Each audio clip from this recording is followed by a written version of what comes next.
1절부터 6절까지 말씀, 먼저 제가 하나님의 말씀을 받들어 읽겠습니다. 여호와는 나의 목자시니 내게 부족함이 없으리로다. 그가 나를 푸른 풀밭에 누이시며 쉴만한 물가로 인도하시는도다.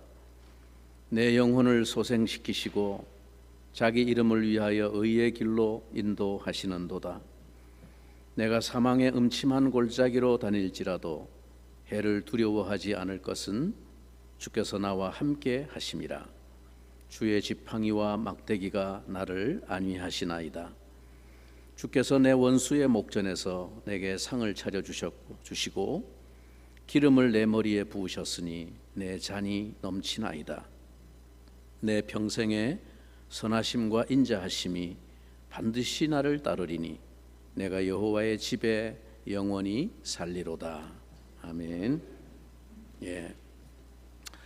우리는 지난 시간까지 사도행전을 통해서 이제 사도 바울이 이방의 사도로 부름을 받아서 땅끝까지 복음을 전파하는 사명을 감당해가는 그 과정 가운데 이제 마지막 로마를 향한 여정을 남겨놓고 예루살렘에 드디어 당도해서 그가 예루살렘에서 유대인들의 그 관계로 체포를 당하고 재판을 당하는 데까지 우리가 말씀을 같이 나누었습니다. 이제 이후에 사도행전의 22장부터 28장까지의 여정은 그가 온갖 고초와 고난의 여정 가운데 우여곡절을 겪고 마침내 하나님의 예정하신 대로 로마에 당도하여 마지막 생을 불사르기까지 복음을 전하는 과정을 남겨놓고 있습니다. 이 사도행전의 마지막 단락은 우리가 조금 뒤로 미루기로 하고 분위기를 조금 바꾸어서 신약과 구약의 설교에 조금 밸런스를 맞추기 위해서 우리가 오랫동안 그동안 신약을 살폈으니까 다시 구약으로 좀 돌아와서 말씀을 나누려고 생각합니다.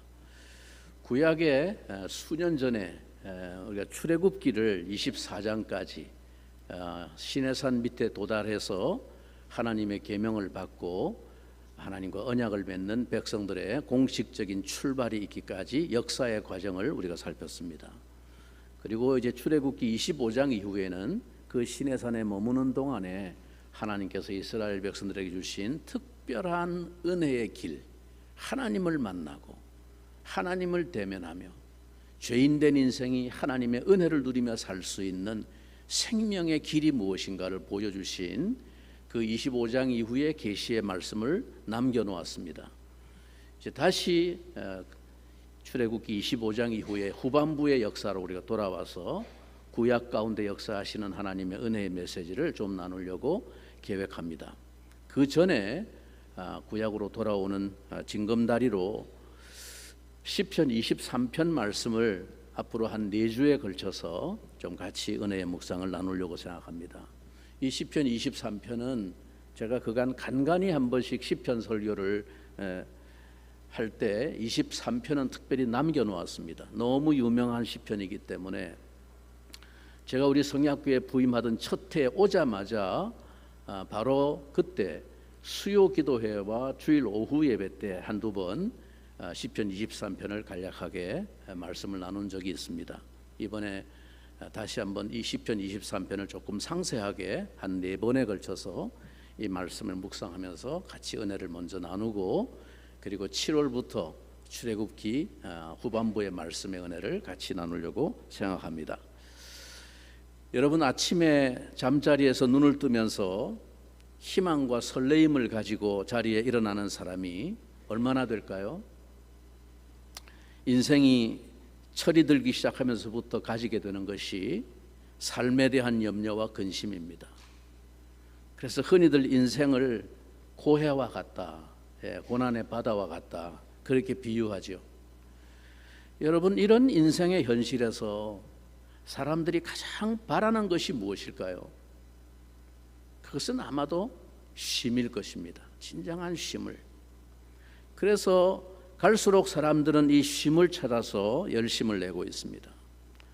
요즘은 이 산업화 시대를 살아온 우리 60, 70대 이상의 세대와는 삶의 목표와 가치관이 엄청나게 달라졌습니다. 살아가는 목표와 방향이 엄청나게 달라졌어요. 그것을 가장 선명하게 대표하는 용어가 워라벨이라는 말일 것입니다. 많이 들어보셨죠? 한마디로 돈을 벌기 위해서 앞만 보고 매진하던 그 세대와는 삶의 방식이 많이 달라졌습니다. 요즘 세대가. 이제는 돈 많이 버는 직장이나 직업이 중요한 게 아니고 워라벨이 보장될 수 있는 삶을 추구합니다. 워라벨이 뭡니까?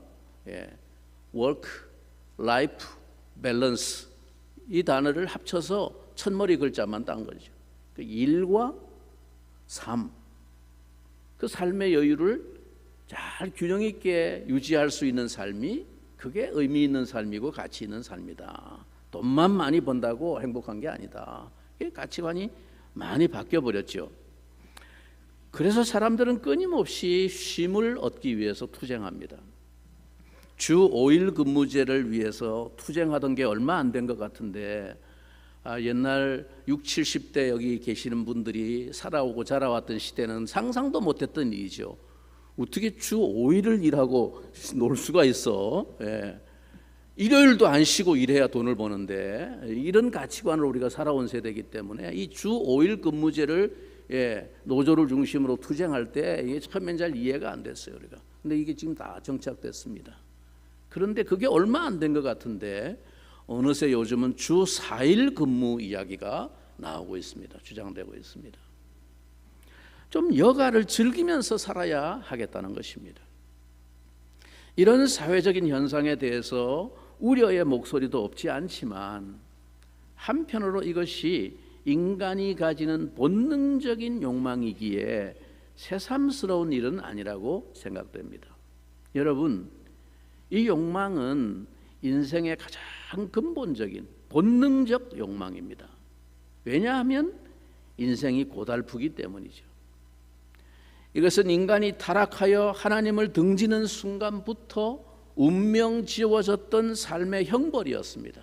네가 종신토록 수고하고 이마에 땀이 흘러야 땅의 소산을 먹으리라. 수고와 고통은 인생의 운명이 되어버린 것입니다. 쉼이 없는 인생이죠. 사랑하는 성도 여러분, 우리의 삶을 날마다 곤고하게 하고 쉼이 없게 하는 원인이 무엇입니까? 결국 그것은 근본적으로 우리 안에 있는 문제입니다. 제도의 문제가 아니고 그것은 바로 욕망이라고 하는 이름의 지배자입니다. 인생은 그의 포로입니다. 욕망의 포로. 그것이 인생을 가장 리얼하게 묘사할 수 있는 정의가 아닌가 생각해 봅니다. 이 욕망 때문에 인생은 쉼이 없는 겁니다. 그래서 유사 이래로 네로라 하는 현자들마다 이 욕망의 문제를 거론하지 않은 사람이 없습니다. 또한 이 욕망의 문제는 모든 종교의 관심사이기도 합니다. 이 욕망을 어떻게 다스리나, 거기서부터 어떻게 해방되나, 이게 모든 종교의 관심사고 주제였죠. 그래서 사람들이 내린 이 처방은 크게 두 가지로 대별할 수 있습니다. 그 하나가 금욕주의입니다. 말하자면 이 욕망으로부터 벗어날 때 참으로 쉼을 얻을 수 있다는 것이죠. 그래서 이 욕망을 억제하고 누르고 부인하는 것입니다. 그 수단으로 고행이 수반되는 것이죠. 그러나 인간의 내면에 있는 그 욕망은 고행으로도 지워지지 않습니다. 언제나 비집고 올라올 준비를 하고 있습니다. 그래서 그거 안 된다. 다른 한 가르침은 그것으로 소용이 없고 아예 그 욕망을 채워줘야, 어느 정도 채워줘야 사람이 비로소 만족하고 거기서부터 쉼을 얻는다 주장합니다. 쾌락주의, 그것이 바로 그 한 단면이라고 말할 수 있습니다. 금욕주의에 일반적으로 익숙해져 있는 이 우리 동양권에서는 이게 그 쾌락주의가 이게 무슨 철학이냐 그렇게 말할지 모르지만 사실 이거는 또 나름대로 철학의 체계를 가지고 있습니다. 욕망을 충족시켜 줌으로써 이 욕망의 지배로부터 벗어난다고 하는 것입니다. 육체의 욕망을 채워줌으로써 인간의 영혼이 그 욕망의 굴레에서 벗어날 수 있다는 논리입니다. 사람이 배가 고플 때 사나워지지만 실컷 먹고 나서 배가 부르고 나면 좀 사람이 마음이 여유로워지고 좀 이렇게 편안해지잖아요. 그 논리죠. 그러나 인간의 욕망은 사실 채워도 끝이 없는, 바닥이 없는 수렁과 같아서, 여러분 동화에 나온 그 유명한 이야기, 떡 하나 주면 안 잡아먹지. 하나 줬어요. 그 다음에 어떻게 됩니까? 또 하나 주면 안 잡아먹지. 결국 어떻게 됩니까? 그 사람 잡아먹죠, 호랑이가. 똑같은 것입니다. 사랑하는 성도 여러분, 여러분의 삶은 참으로 쉼을 누리고 있습니까? 사람이 이 욕망의 지배에서 벗어나서 쉼을 얻지 못하는 것은 근본적으로 사람의 마음속에 두려움이 있기 때문입니다. 내 삶을 지탱해 줄 그 무엇에 대한 보장이 없기 때문에 불안하고 두렵습니다. 이 인간의 본성 가운데 내재되어 있는 것이죠. 여러분, 이 문제는 인생이 하나님을 떠나면서부터 운명 지워진 문제입니다. 문제의 근원을 바로 보지 못하는 한 모든 해결책은 피상적인 처방이 지나지 않습니다. 욕망은 염려와 두려움으로 우리를 끌고 갑니다. 그것이 우리를 쉬지 못하게 합니다. 그것이 끊임없이 다른 것을 더 붙들고 더 채우려는 욕망을 부채질합니다. 이것은 악순환의 연속입니다. 저희 집에 서희가 아마 4-5살쯤 되었을 때로 기억됩니다. 아마 지금 우리 손자들 저 또래쯤 되었을 거예요. 근데 어느 날 동네에서 놀다가 이 동생이 맨날 이제 오빠 쫄쫄쫄 따라다니니까 이 오빠가 좀 귀찮아가지고 오빠가 친구하고 같이 이렇게 놀러 가는데 동생이 자꾸 따라 붙으니까 귀찮아가지고 친구하고 눈짓을 착 주고받아갖고 동생을 남겨놓고 냅다 친구하고 둘이 막 따라 나버렸어요. 그러니까 한참 따라가다가 오빠가 갑자기 도망가 버리니까 얘가 갑자기 이제 길을 잃은 거예요. 그래가지고 막 울기 시작하는데 다행히 그 근처에 우리 동네 꽃집이 하나 있었는데 그 꽃집 아주머니가 보더니 동네에서 자주 보내거든요. 집은 모르지만은. 그래서 이거 이 동네 애인데 하면서 경찰에 신고를 했습니다. 그래서 경찰서에서 나와가지고 애를 태워가지고 파출소로 데려갔어요. 그 애를 찾아야 되는데 우리는 잃어버린지도 몰랐죠. 그래서 뭐 이것저것 물어보는데 애는 불안하니까 막 계속 울기만 하는데 경찰 아저씨들이 얘를 안심시키려고 초콜릿 또 사주고 막 나중에 찾았는데 보니까 초콜릿을 먹어가지고 범벅이 돼갖고 얼굴이 막 입가에 시커매 눈물이 질질 흘러. 근데 다행히 이 아이가 영특해서 우리 집 전화번호를 외우고 있었어요. 안양에 살 때인데 42국에 1873 42국에 1873 42국에 1873 이렇게 이제 했어요. 그래서 집으로 전화가 온 거예요. 그래서 저희 어머님이 전화를 받고 가서 아이를 찾아왔습니다. 저는 그 사건이 다 마무리되고 나서 저녁에 집에 돌아와서야 그런 일이 있었다는 것을 알게 됐습니다. 여러분, 부모를 잃어버린 아이가 그토록 아이들이 좋아하는 달콤한 초콜릿 과자도 그 아이의 불안한 마음에 근원적인 안식과 쉼을 가져다 주지 못합니다.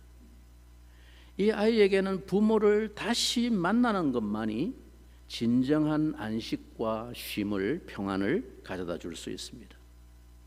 여러분, 인생은 이 근원적인 문제가 해결될 때 비로소 쉼을, 평안을 얻습니다. 하나님을 떠남으로 인해 생긴 인간의 근본적인 문제는 하나님을 찾음으로써만 해결될 수 있습니다. 그때 우리 인생의 모든 두려움과 염려와 불안으로부터 해방됩니다. 여호와는 나의 목자시니 내게 부족함이 없으리로다. 여러분은 이 짤막하고도 놀라운 이 고백의 의미를 이해할 수 있습니까?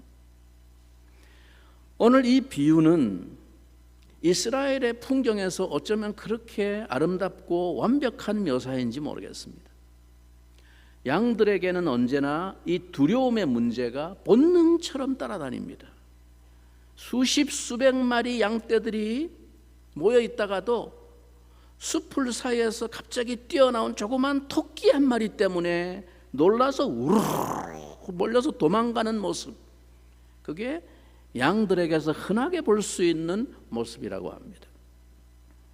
이 두려움이 있을 때 양들은 절대로 눕지를 않는다고 합니다. 이 두려움이 마음의 쉼을, 평안을 빼앗아가는 것이죠. 평화로워 보이는 양들이지만 사실은 언제나 신경을 곤두세우고 긴장하고 있는 것이 양들이라고 합니다. 자기 보호 능력이 없는 이 양들에게 두려움은 본능적인 것입니다. 위험으로부터 무방비 상태입니다.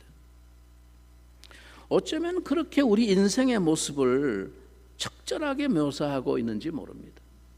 그래서 성경은 우리 인생을 양으로 비유하기를 즐겨합니다. 우리는 다 양 같아서. 이 두려움이 우리에게 참된 쉼을 빼앗아갑니다. 우리는 언제나 위험 가운데 무방비 상태로 노출되어 있습니다. 우리 삶의 모든 현장에 이 위험은 도사리고 있고 그것은 또 예고가 없습니다. 이것을 막아보려고 온갖 신경을 곤두세우고 긴장을 하고 대책을 다 마련하고 살지만 그러나 그것은 끝이 없는 노름입니다. 내가 운전을 아무리 잘해도 소용이 없습니다. 맞은편에서 다른 사람이 음주운전을 하고 와서 갑자기 받아버립니다. 앞만 보고 제 차선으로 잘 달리는데 갑자기 뒤에서 꽝 하고 받아버립니다. 그래서 더 크고 튼튼한 차를 삽니다. 그런데 이번에는 가다가 갑자기 다리가 내려앉아 버렸습니다. 볼보나 BMW도 소용이 없고 그런 갑작스러운 재난에는 탱크도 소용이 없습니다. 아무것도 우리에게 완전한 안식과 쉼을 보장해 주지 않습니다. 위험에 대해서 참으로 무기력한 것이 우리 인생입니다. 그걸 우리가 알고 있죠. 본능 속에 그 불안이 내재되어 있습니다. 뿐만 아니라 이 양떼가 쉼을 얻지 못하는 또 한 가지 이유는 재미있게도 위계 질서를 세우기가 어렵다는 거예요. 양들이. 참 재미있는 현상인데 대개 이 맹수들의 세계는 위계 질서가 확실합니다. 그리고 그것은 비교적 쉽게 판정이 납니다. 비슷한 두 놈이 무섭게 싸워서 승자가 리더가 됩니다. 그리고는 그 세계에 평화가 옵니다. 그 확실한 리더 밑에서 나머지 무리는 안식을 누립니다. 맹수들만 그런 게 아니고 공중의 새들도 보면 확실한 위계 질서가 있고 리더가 분명합니다. 그 질서 안에서 그들은 안식을 누립니다. 대개의 짐승의 세계가 다 그러합니다. 그런데 희한하게 이 양들은 이 질서를 잡기가 여간 어려운 것이 아니라고 합니다. 왜냐하면 이 양이라고 하는 짐승은 특별한 무기가 없고 장기가 없기 때문에 다 고만고만하기 때문입니다. 그래서 양들은 여기저기서 가만 보면 서로 머리를 맞대고 힘겨루기 하고 있는 놈들이 많은데 이게 누가 가서 말리지 않으면 하루 종일 그러고 있다고 합니다. 판정이 안 나요. 왜? 결정적인 무기가 없으니까. 무슨 뿔이 있습니까? 사나운 이빨이 있습니까? 날카로운 발톱이 있습니까? 아무것도 없어요. 뿔이 있긴 있지만 황소처럼 공격용 뿔이 아니고 장식용처럼 동글동글하게 생겨갖고 그거 뭐 받아봐야 뭐 상처도 안 납니다. 오직 힘으로 서로 밀어붙이는데 끝이 안 납니다. 이것 때문에 하루 종일 쉬지를 못합니다. 양들이. 도토리 키재기라고 하는 말이 있죠. 근데 이게 어쩌면 그렇게 우리 인간의 모습을 닮았는지 모릅니다. 여러분, 우리 인생이 왜 쉼이 없습니까? 도토리 키재기 때문입니다. 언제나 이것이 우리 삶을 피곤하게 하는 관심사입니다. 직장 생활, 사회 생활이라는 게 알고 보면 온통 이 싸움입니다. 누구 밥 숟가락이 더 크냐 하는 차원입니다. 참 유치한 것 같지만 사실 이런 문제로 인생이 목숨을 겁니다. 그런데 여러분, 이 문제가 얼마나 인간에게 고질적인 문제냐 하면 예수님의 제자들 안에도 끊임없이 따라다니며 괴롭혔던 문제였습니다. 누가 더 크냐? 신앙의 공동체 안에도 이 문제는 여전히 떨쳐버리기 힘든 문제가 되고 있다는 것입니다. 사람이 모인 곳에는 언제나 이 문제가 있습니다. 그래서 우리는 늘 위아래가 아주 민감한 문제입니다. 사람들이 만나면 의뢰 묻는 말이 있습니다. 혹시 올해 나이가 어떻게 되시는지요? 점잖게 묻습니다. 만약에 한 살이라도 작다는 것을 알게 되면 그 순간부터 말 놓기를 시전합니다. 아, 개띠? 나 닭띠. 그럼 내가 편하게 말 놓을게. 근데 사람들이 이런 문제에 쉽게 또 승복을 잘 안 합니다. 꼭 토를 달죠. 근데 사실 나 빠른 58이야. 1월 1일. 그래서 학교는 57하고 동기야. 제가 늘 그러고 살았습니다. 제가 58년 1월 1일이거든요. 1월 1일 새벽 1시에 태어났대요. 1시간 차이로. 그래서 제가 57년생하고 학교를 같이 다녔기 때문에 저는 제 의식 속에 항상 저는 문화와 가치관이 57 문화로 꽉 차 있어요. 왜냐하면 우리 사회가 58 개띠부터 급격하게 사회가 다 변화됐거든요. 무시험제도 58 때부터 생기고 추첨제도 58 때부터 생기고 저는 다 시험 봐서 들어갔거든요. 중학교도 시험 보고 고등학교도 시험 보고. 그러니까 58 애들하고는 이게 문화가 달라, 살아온 배경이 달라. 그래서 난 58년 저하고 맞먹으려고 그러지 마세요. 살아온 세대가 다르다니까. 그래서 그걸로 무기 삼아서 저는 이렇게 또 가오를 잡죠. 여러분, 우리 사이에 위아래가 분명해져야 비로소 관계가 편합니다. 여러분, 양이 쉼을 얻지 못하는 까닭이 또 있습니다. 여러분, 양을 가만히 보시면 신체 구조상 뭐가 제일 부각돼 보입니까? 양은 신체 거의 3분의 2 이상이 전부 뭐예요? 배야, 배. 대가리 요만하죠? 발 숏다리 요만하지, 있는지 없는지 보이지도 않아. 다리가 배만 이만큼 보여. 그 양이에요. 그래서 배가 크기 때문에 저장을 많이 해야 됩니다. 많이 집어넣고 그것을 심심하면 도로 꺼내어서 또 되새김질을 합니다. 먹을 것이 없으면 나중에는 독초라도 가리지 않고 뜯어먹는 게 양입니다. 그 공복감을 이기지 못하는 게 양이에요. 그래서 늘 위험이 도사리고 있습니다. 배가 차기 전에는 쉼이 없습니다. 쉬지 못합니다. 여러분, 우리 사람이 그런 것 같지 않습니까? 채워지지 않는 탐욕의 공복감이 인생의 쉼을 빼앗아갑니다. 배를 채우기 위해서 이것저것 가리지 않습니다. 그러다가 나중에 독초도 다 삼킵니다. 그런 게 청문회 때 다 드러납니다. 그것 때문에 뒤집어지고 나뒹굴고 난리를 피웁니다. 사랑하는 성도 여러분, 그런데 오늘 아침 이 시인은 그의 생애에 부족함이 없다는 놀라운 고백을 노래하고 있습니다.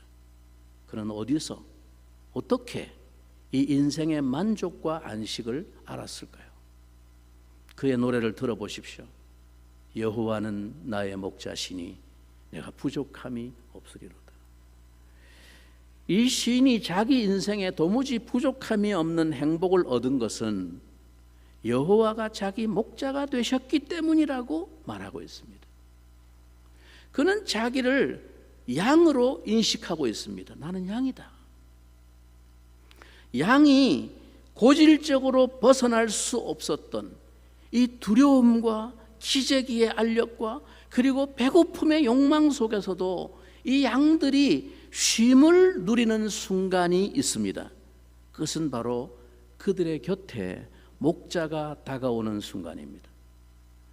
아무리 그들을 노리는 이리가 근처에 어슬렁거려도 지팡이와 막대기로 그들 곁에 서 있는 목자가 있을 때 양들은 그 목자 곁에서 눕기도 하고 쉬기도 한다는 것입니다. 목자만 곁에 있으면 양들은 불안해하지 않습니다. 이리가 다가와도 목자 옆으로만 가까이 모일 뿐 결코 서두르거나 당황하지 않는다고 합니다. 여러분, 이 노래의 주인공은 우리가 잘 알다시피 다윗입니다. 그는 자신이 양치는 목동 출신입니다. 양과 목자의 그 끈끈한 신뢰를 자신의 삶을 통해서 수없이 목격하고 체험해온 사람입니다.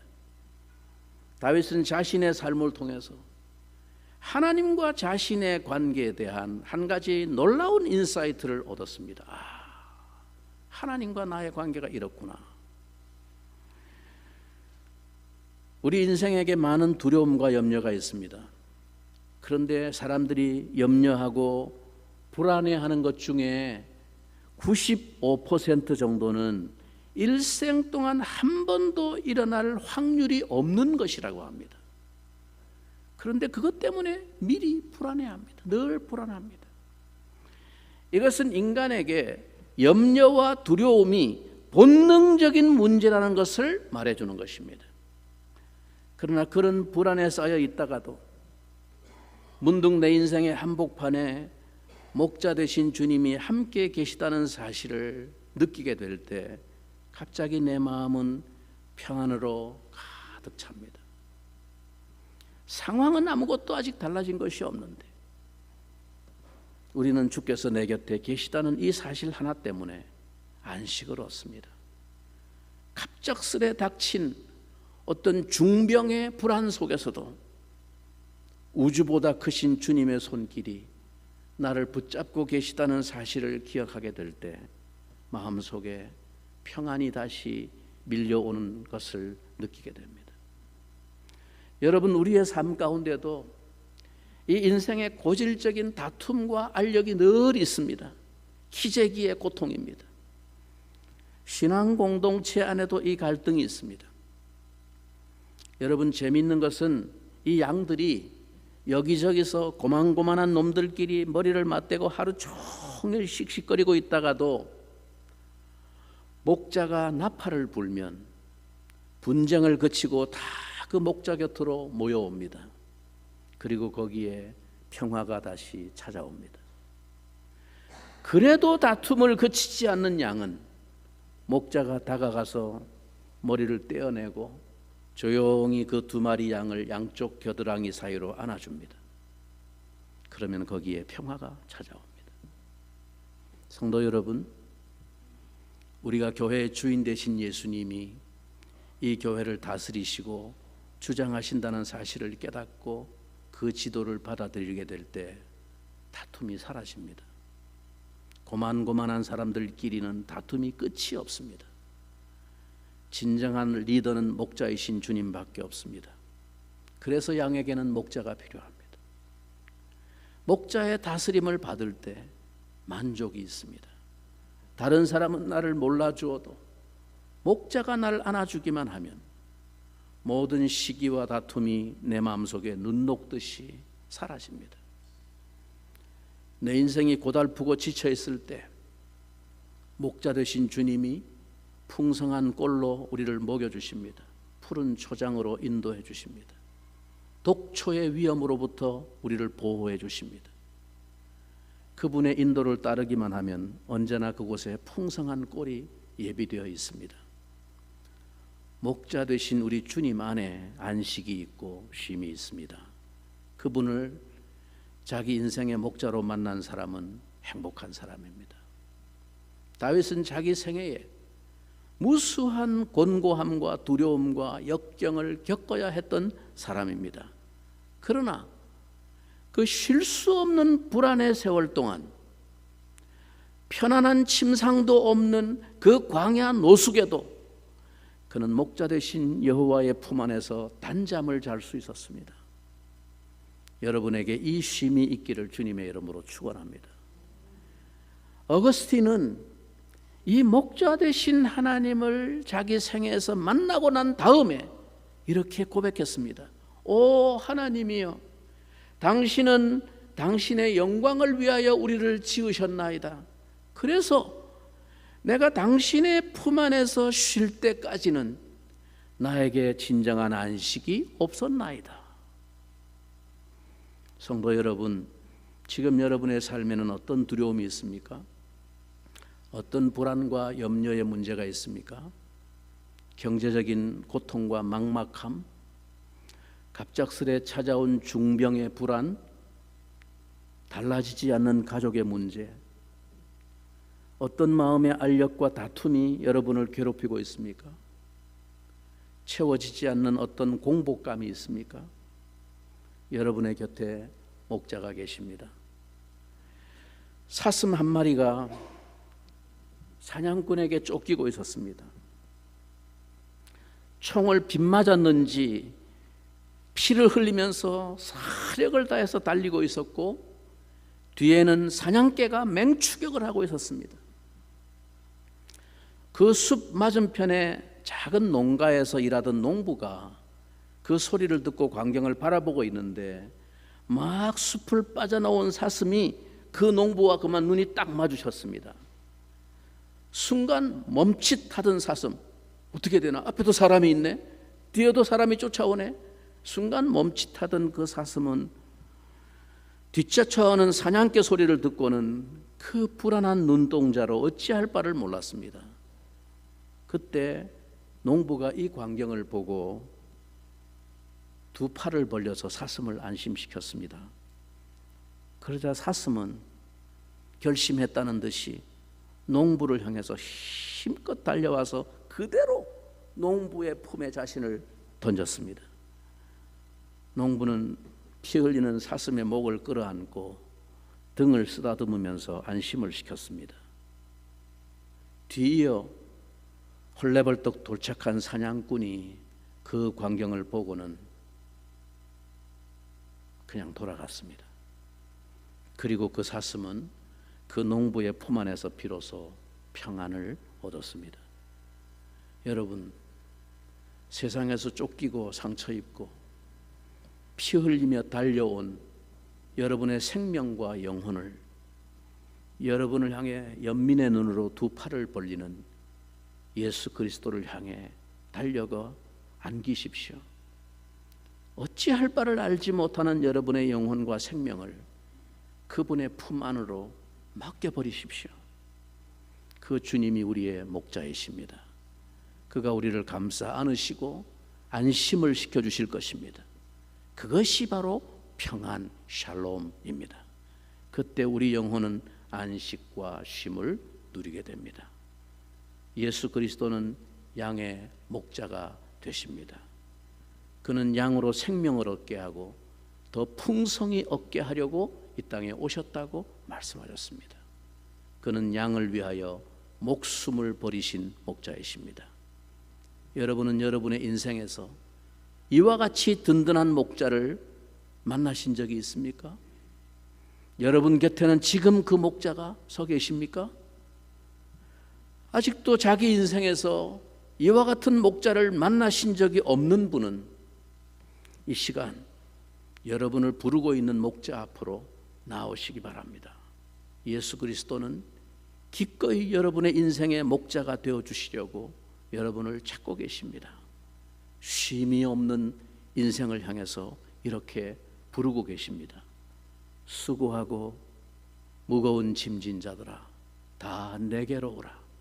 내가 너희를 쉬게 하리라. 그동안 잠시 욕망에 휩싸여서 목자 되신 그분이 내 곁에 계심을 잊어버리고 살았던 분이 있습니까? 그 삶에 안식이 있고 쉼이 있었습니까? 이제 다시 그 목자 앞으로 나오십시오. 그리고 이제 이 시인의 노래를 여러분의 진심을 담아 불러보십시오. 여호와는 나의 목자시니 내가 부족함이 없으리로다. 나로 하여금 푸른 초장에 눕게 하시며 잔잔한 물가로 인도하시도다. 이제 우리 조용히 눈을 감고 같이 한번 기도하십시다. 조용히 눈을 감고 한번 느껴보시기 바랍니다. 여러분 곁에 서 계시는 목자 주님을 느껴보십시오. 그리고 그분께 조용히 기대어 보십시오. 그리고 기도하십시다. 나의 지치고 상한 영혼, 이런저런 일들로 상처 입고 평안을 잃어버린 내 영혼을 이제 당신의 품에 맡깁니다. 늘 내 눈이 내 곁에 함께하고 계시는 목자 주님을 바라보며 이 평안과 안식을 잃어버리지 않게 도와주옵소서. 오늘 여러분의 문제와 아픔을 다 주님 앞에 아뢰며 함께 기도하겠습니다. 자비로우신 나의 선한 목자 우리 주님, 이 시간 주님 앞에 나의 모든 불안과 염려와 걱정을, 아픔을, 상처를 주님 앞에 맡겨드립니다.